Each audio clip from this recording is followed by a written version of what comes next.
You will fly all the way back to me. You don't believe me? Wait and see. Dear husband, our children are no longer our children. How could she begin to tell him? She got back into the rickshaw with the children. Azimpur Kobarstan, she said. The graveyard was dotted with dusk mourners. They tossed flowers on the wet pelts of grass that grew over their loved ones. In the next row, a man with a white cap cried into his hands. Beside him, an old woman clutched a spray of bokul. Rehana held the round palms of her children. Say goodbye to your father, she said, pointing to Iqbal's grave.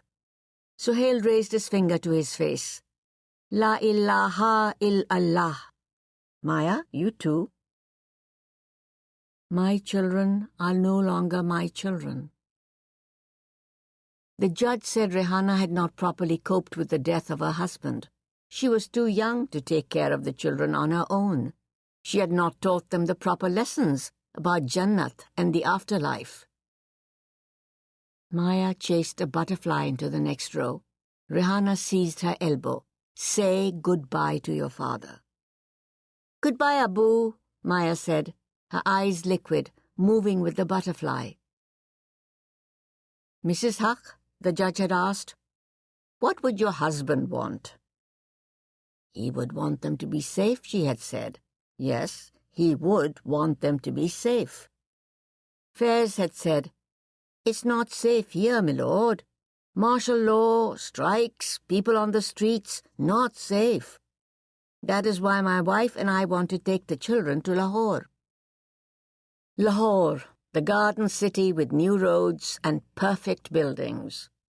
It was 1,000 miles away, on the other side of India.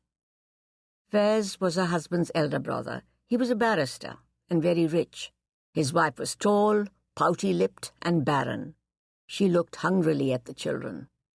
Faiz had never liked Rehana. It had something to do with Iqbal's devotion to her, leaving her slippers outside the bathroom door when she went to bathe, pressing her feet with olive oil, speaking only in gentle tones. Everyone noticed. Faiz would say, Brother, you are spoiling your wife.